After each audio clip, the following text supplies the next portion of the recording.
Para mí es un placer compartir la mesa con el profesor Francisco Maguad, Jorge, Alberto y Gustavo. Agradezco al comité organizador por extenderme la invitación y agradezco también que hayan invitado al presidente de la Sociedad de Diagnóstico Prenatal Paraguay y como miembro también de la Sociedad Paraguaya de Ecografía, en la cual estoy como secretario de Actividades Científicas. Bueno, este es mi país, es Asunción, mi ciudad, así que están todos invitados cuando quieran a pasar por allá como un buen asado. Bueno, vamos a hablar sobre la ecografía de semanas 6 a 11. Esto es un repaso básico, nada más para entrar posteriormente a las charlas de 11 a 14 semanas, que es el tema fundamental del día de hoy. Entonces, ¿cuáles son los objetivos? Cuando el ultrasonografista va a empezar la ecografía, el objetivo de la ecografía del primer trimestre es confirmar la gestación que esté ubicada en el útero, la gestación ortotópica, establecer la edad gestacional, ya que prácticamente el 30% de nuestros pacientes en Paraguay no recuerdan o tienen una fecha de data de última menstruación insegura.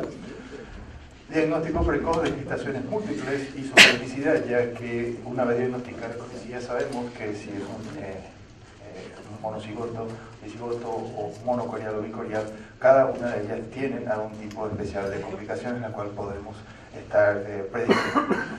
Comprobar la vitalidad y correcto desarrollo de este embrión, el diagnóstico precoz de algunas malformaciones y marcadas cromosómicos y el diagnóstico de patologías uterinas y anexiales asociadas a esta gestación. Entonces, nosotros podemos hacer esta ecografía del primer trimestre tanto por vía abdominal como por vía transvaginal, pero siempre el gol estándar o se pregona hacer la evaluación del primer trimestre siempre por vía transvaginal. Entonces, las indicaciones desde el punto de vista ginecológico son estimar la edad gestacional, la metrorragia de embarazo, sospecha de embarazos múltiples, sospecha de embarazo ectópico, la discordancia entre la altura uterina y la menorrea, el diagnóstico prenatal no invasivo con los marcadores cromosómicos, la sospecha de enfermedad trofoblástica y guía de biopsia para amniocentesis o vellosidades coriales. La finalidad es confirmar la vitalidad, el área de implantación, descartar las patologías, descartar unas malformaciones que pueden estar asociadas y el diagnóstico prenatal no invasivo. Entonces, lo primero, vamos a determinar la vitalidad. Según la definición de vitalidad, es aquel ser vivo que al nacer, o un ser humano, o un feto al nacer, tenga la capacidad de sobrevivir independientemente. Entonces, no podemos hablar directamente de vitalidad intraútero en un embrión, porque no está por nacer ni no está afuera, pero se acepta ese término de vitalidad cuando hablamos de embriones, o sea, estamos hablando de una gestación. Entonces, lo primero que vamos a hacer es determinar la vitalidad. Siempre lo hacemos en modo 2D, vemos el latido cardíaco y si tenemos duda usamos el modo M. No es tan recomendado usar el Doppler entre las semanas 6 y 7 porque hay unos estudios, por ejemplo la World lanzó de que se usaría el Doppler solamente con fines educativos, como dice aquí, Doppler pulsado de energía no debe utilizarse de rutina, hasta hoy día nadie ha demostrado un efecto directo, pero tampoco nadie ha dicho que no hace nada. Entonces, si se ve el latido cardíaco en 2D y en modo M no es necesario hacer. Ahora, si tenemos dudas, bueno, entonces sí, ameritaría hacerlo. Entonces, Doppler pulsado se debe usar con indicaciones clínicas para refinar para trisomía.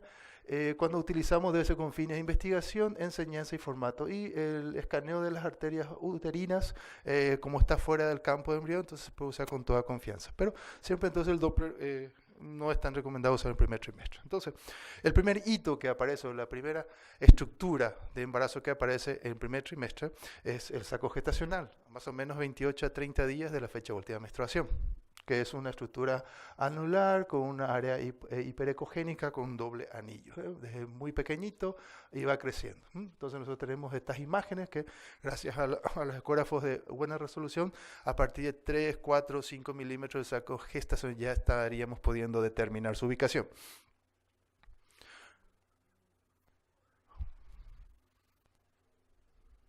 Entonces estaríamos en un fetito viendo entonces que aquí hay una actividad cardíaca. Entonces en ocasiones no hace falta usar el Doppler.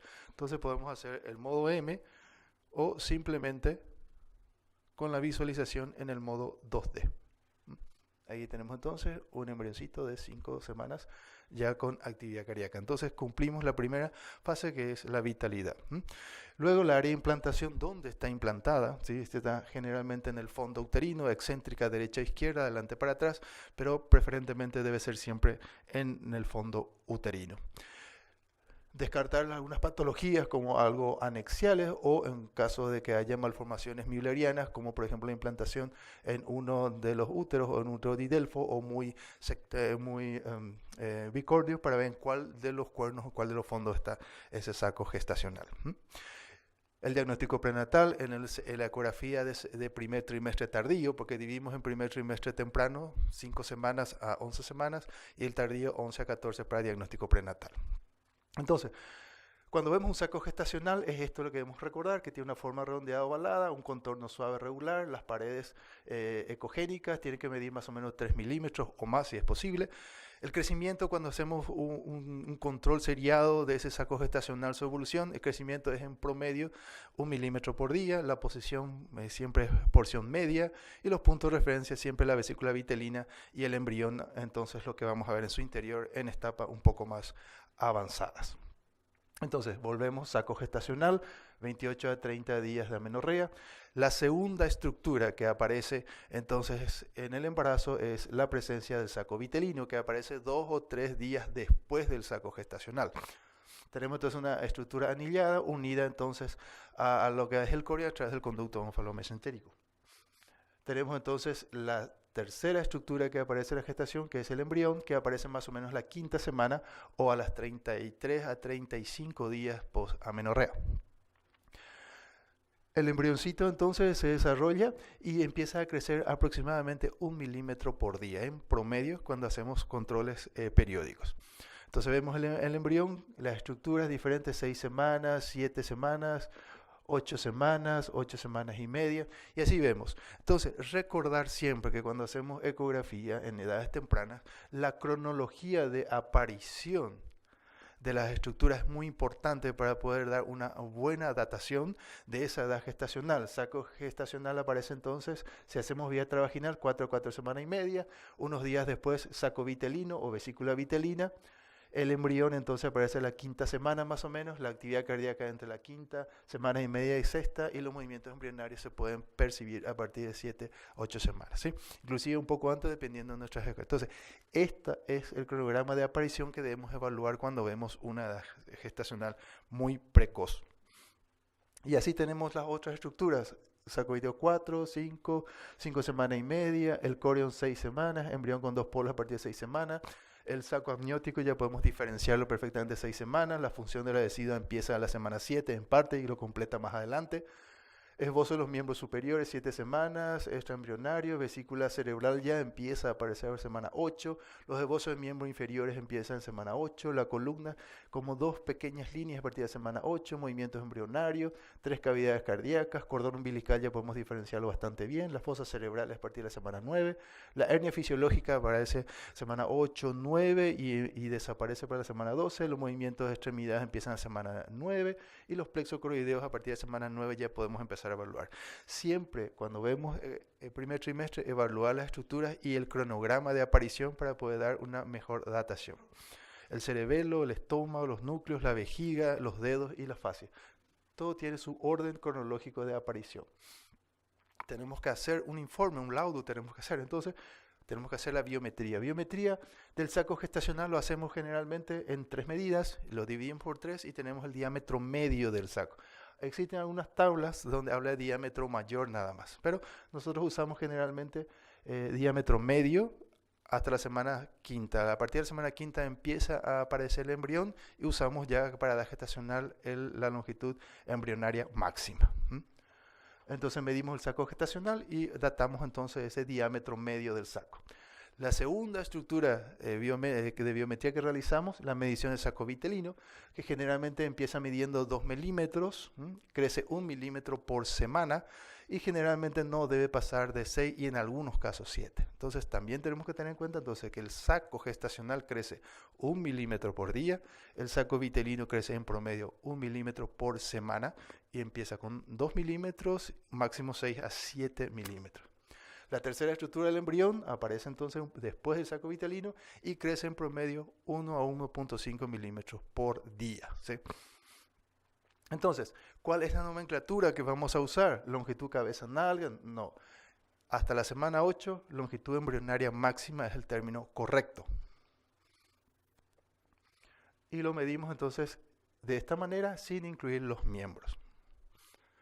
Debemos tratar siempre de poner horizontal a la pantalla y hacer una ampliación correcta ocupando entonces más del 70% de la pantalla para poder tener una mejor visualización. El amnios ya podemos empezar a valorarlo entonces como una fina delgada membrana que contiene al embrión. Entonces esto es la membrana amniótica, la cavidad amniótica y esto es la cavidad extracelómica que tenemos rodeando al embrión. La placentación, a partir de la semana 7-8 ya podemos ir viendo la orientación que va a tener la placentación, el aspecto del corión, algunos lo llaman corión frondoso, y la ubicación ya se puede ir determinando, la tendencia que va a tener esa placenta, ¿sí? Importante en embarazos múltiples es determinar la corionicidad lo antes posible, ¿sí? En algunas veces cuando son de esta manera con el signo lambda o con el signo T ya podemos determinar cuando son bicoriales o monocoriales, ¿sí? Tenemos aquí cuando son bien separados es mucho más fácil las bicoriales. Tener en cuenta que la corionicidad, ¿por qué es tan importante? Como sabemos, o bicoriales, monocoriales. Lo más importante es las complicaciones que pueden aparecer. Por ejemplo, las complicaciones en los monocoriales, la posibilidad de pérdida de aborto es de 6 veces más que un bicorial o que un embarazo único. La mortalidad es 6 veces más en comparación con los bicoriales y los únicos. La mortalidad perinatal también es 4 veces más. La parálisis cerebral es 12 por 1000 más frecuente en los monocoriales por la muerte de uno de ellos. La RCIU es 6 veces más y 3% nada más en los únicos. El parto pretérmino es 12 veces más en los monocoriales y 3 veces más en los bicoriales y las malformaciones son 2 veces más. Entonces es importante que podamos clasificar en los embarazos múltiples si son bicoriánicos o monocoriales. Entonces volvemos a ver signo lambda, aquí signo T, lambda, T se ve perfectamente las dos capas, los dos trofoblastos en estos niveles. O embarazos múltiples mayores a 2. Entonces, una vez que tenemos la biometría, la datación gestacional, empezamos a ver la anatomía embrionaria y fetal, donde vamos a evaluar las estructuras anatómicas, vamos a reclutar pacientes de riesgo, tanto riesgo para complicaciones embarazos únicos como para embarazos múltiples, y mejorar la determinación de la edad gestacional. ¿Es posible hacer anatomía en esta edad? Sí, es posible, porque algunas estructuras, como ustedes ven, ya tienen su aparición entre la semana 8, 9 hasta la semana 11, 12. Ya están las estructuras, los esbozos. Este es el viejo esquema de Timothy Trinh, donde habla que sí podemos evaluar algunas estructuras por orden cronológico de aparición. Entonces, quinta semana, vemos un embrioncito que mide más o menos 2 a 3 milímetros, la actividad cardíaca aparece a 5 semanas y media, evaluamos siempre entonces el embrión, el saco vitelino, el saco gestacional, la cavidad amniótica y la extracelómica, y vemos el crecimiento que tiene entonces 1 milímetro por día el embrión y el saco vitelino 1 milímetro por semana y el saco gestacional 1 milímetro por día aproximadamente, y vamos evaluando también la actividad cardíaca, que es también que puede darnos un pronóstico de este embarazo. 7 semanas, el embrión mide entre 9 a 14, saco vitelino 4 a 5 y diámetro medio del saco orilla alrededor de los 24. Ya vemos entonces algunas estructuras bien delimitadas. Aquí está la cavidad amniótica, la cavidad extraamniótica, ya aparecen algunos miembros superiores y después los miembros inferiores. 8 semanas, el embrioncito mide 15 a 22, actividad cardíaca, se visualiza ya estructuras cerebrales empezando a formar los sacos cerebrales, y a partir de 8 semanas ya tenemos los miembros superiores e inferiores. Medimos siempre 8 o 9 semanas, siempre el polo cefálico va a ocupar la mitad del embrioncito, vemos siempre la membrana amniótica, la cavidad extraamniótica. Semana 9-10, el feto, ya lo llamamos feto, ya mide 32 a 40, la actividad cardíaca es 350 a 170 y ya se visualiza claramente los miembros inferiores, existe ya se puede ver la hernia fisiológica y los dedos y los miembros superiores ya perfectamente evaluados. La semana 10, a esta altura de gestación, desarrollo del abdomen, no hay espacio, por lo tanto hay la hernia fisiológica que tiene que volver a entrar a semana 11-12 y su persistencia ya sería patológica más adelante. Entonces siempre valorar un poquito todo lo que es las estructuras periféricas, siempre la cavidad amniótica, la extraamniótica, el saco vitelino cada semana va alejándose más y va desapareciendo y más o menos a partir de la semana 14 ya no lo vemos en la gestación. El desarrollo del sistema nervioso central, bueno, empieza a formarse 8 o 9 semanas, empieza el rodencéfalo, se sube el mesencéfalo y posteriormente hasta el plexo coroideo en la semana 12. Son estructuras importantes que tenemos que ir valorando a medida que hacemos la estructura anatómica de nuestro embrión y posteriormente de nuestro feto. Estructuras cerebrales que empiezan a formar, siempre tratar de trabajar con una ampliación correcta para poder evaluar mejor todas las estructuras. La cara también ya podemos empezar a ver los huesos maxilares, maxilar superior, maxilar inferior, hueso nasal, cerca de la semana 11. Pero se pueden empezar a ver a partir de 8 o 9 semanas, pero la evaluación en sí lo hacemos mejor entre 11 y 12 semanas. La columna ya también podemos verlo como finas líneas paralelas a la columna cuando estamos alrededor de las 9-10 semanas. Entonces, como tenemos esta parte anatómica normal, también tenemos algunos signos en primer trimestre que nos hablan de mal pronóstico, como por ejemplo, si tenemos un saco gestacional mayor a 20 milímetros y no vemos estructuras en su interior, es un signo de mal pronóstico. Mayor a 25 milímetros sin un embrión visible, un signo de mal pronóstico, en el contorno irregular, la posición baja, el saco vitelino mayor a 6 o calcificada o muy grande, embriones mayores a 7 milímetros sin actividad cardíaca, o mayores de 7 semanas sin actividad cardíaca, la reacción trofoblástica irregular o menor a 2 milímetros y el crecimiento del saco muy pequeño por día. Dijimos que el promedio es de 1 milímetro por día, si crece menos de 0,6 algo está pasando, y ausencia de crecimiento del embrión. El embrión debe crecer 1 milímetro por día y si no está creciendo es porque está pasando algo. Entonces es importante conocer el cronograma de aparición de las estructuras, el crecimiento de cada uno de ellos, porque acuérdense que prácticamente el 5% de los embarazos se detienen en primer trimestre, normalmente. Existen unos criterios, este es el criterio de Neiber, que él lo publicó, y habla de criterios mayores y menores. ¿Sí? Ausencia de embrión en un saco gestacional mayor a 25 es un criterio mayor de mal pronóstico. No visualización del saco vitelino en 20 minutos es un mal pronóstico y esto lleva a una sensibilidad de 29 a 41% y una especificidad del 100%. Entonces nosotros vemos un saco gestacional de estas características, en la cual vemos, por ejemplo, 38 por 20 por 34, es un tamaño mayor a 25 y no se observa embrión. Esto es un signo de mal pronóstico. Y los criterios menores suaves, ellos dicen una reacción trofoblástica de menos de 2 milímetros, el contorno del saco gestacional irregular, la ausencia de la reacción decidual y la implantación baja. Estas son la sensibilidad que tiene y estas son la especificidad. Generalmente vemos siempre un signo mayor y menor o vemos varios menores en cada gestación. No es un hecho aislado, siempre van relacionados entre ellos.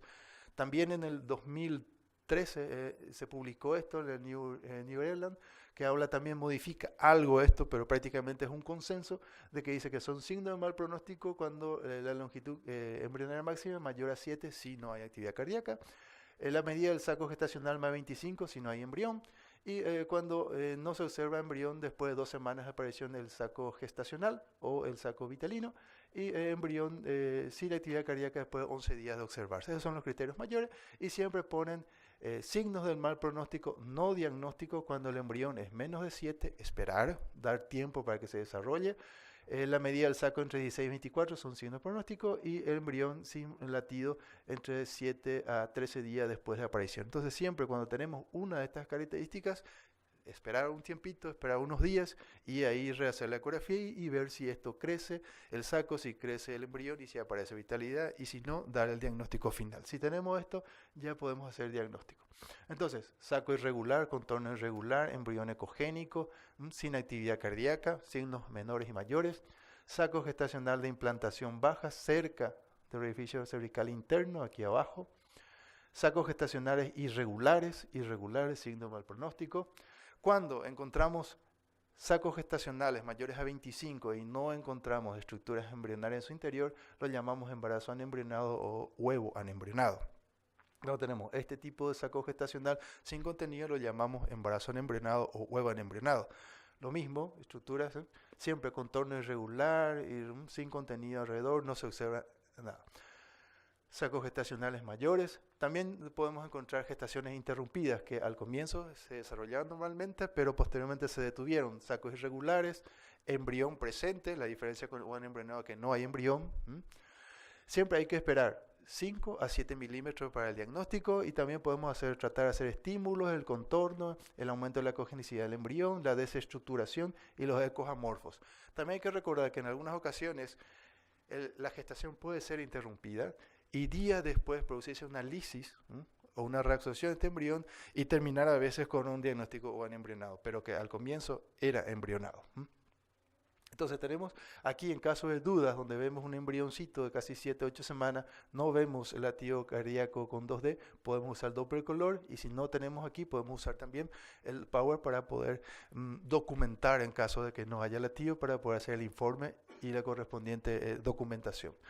También hallazgo en mal pronóstico en cuanto a latidos. Si nosotros tenemos latidos cardíacos menores al 2 de bioestándares para el normal de esa edad gestacional, también signo de mal pronóstico. En consenso usamos que si hay un embrión con menos de 100 latidos, o algunos dicen menos de 85 latidos, se puede considerar signo de mal pronóstico. Pero aquí tenemos la tabla por edad gestacional.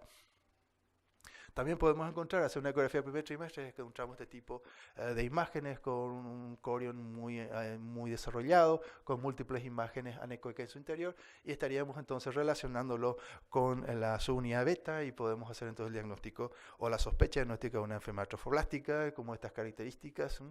Sacoides son muy tempranas, son de 6, 7, 8 semanas, con HCG de la porción beta muy elevadas. También podemos tener porción de la placenta totalmente con muchas imágenes quísticas, pero con embrión en su interior, no estamos hablando de un embarazo parcial molar, entonces parcial. Podemos tener también otras patologías como el embarazo ectópico, donde vamos a ver entonces ovario y vemos el saco gestacional ubicado a nivel de los anexos, a nivel de la trompa. Entonces, y encontramos latido cardíaco. Esto es el signo de certeza de un embarazo ectópico. Saco gestacional con embrión vivo en los anexos se puede considerar entonces un diagnóstico de certeza ectópico. ¿Sí? Aquí tenemos también otro a nivel ectópico, cuerpo uterino, endometrio, aquí al costado latido cardíaco. También podemos tener este caso donde vemos entonces un saco gestacional intrauterino normal y la paciente viene con una semana después de una ecografía normal, donde la información normal es 1 a 2 semanas después, dolor intenso, chocada, hacemos la ecografía y diagnosticamos en estos casos un sangrado. Entramos a operar y encontramos un embarazo heterotópico. O sea que también existe posibilidad de que haya un embarazo normal y un embarazo ectópico en conjunto, el embarazo heterotópico. Entonces, embarazo ectópico, nivel de trompa, saco gestacional, ovario. También podemos encontrar implantaciones muy bajas del saco gestacional por debajo del orificio cervical interno y estamos hablando ya entrando en el canal donde podíamos sospechar entonces de un embarazo ectópico cervical. ¿Sí? Vemos aquí entonces irregular con latido cardíaco, implantación. Esto está implantado aquí. Entonces se diagnosticó un embarazo ectópico cervical, vemos la evolución un poco más adelante donde se hizo el tratamiento con metotrexate y se produjo posteriormente la expulsión y el útero prácticamente normal. Embarazo ectópico también. Entonces después podemos tener otras patologías, como en este caso el saco vitelino ecogénico, detenido el embarazo irregular, saco vitelino, quistes de cordón al costado del cordón en la zona de implantación, embrión aquí, feto. Podemos encontrar también otras patologías muy frecuentes, el DIU, el saco gestacional más DIU. Entonces informamos dónde están las astas para que el ginecobstetra determine si lo va a extraer o no. Su relación entonces de las asas en relación con las membranas. ¿Sí? También podemos encontrar incompetencia ismicocervical, no tan tempranamente, pero a partir de semana 11-12 en pacientes con antecedentes podemos encontrar canales abiertos o algunas patologías congénitas como úteros infantiles, traumas postparto, legrado, conizaciones cervicales, tan tempranamente ya pueden empezar a dilatar ese cuello, ese canal endocervical. Entonces siempre medir la longitud, el diámetro y la morfología del canal para poder empezar a sospechar de que esa paciente con un antecedente de cirugía de cuello o pérdidas repetitivas, si en este embarazo puede tener posibilidad. Siempre hay que esperar que sea creciendo más el útero para poder hacer un diagnóstico mejor, pero ya podemos empezar a sospechar a edades tempranas. Entonces, esto es Asunción, están invitados cordialmente a pasar por ahí y en nombre de la Sociedad de Diagnóstico Prenatal y la Sociedad para Ecografía, muchas gracias.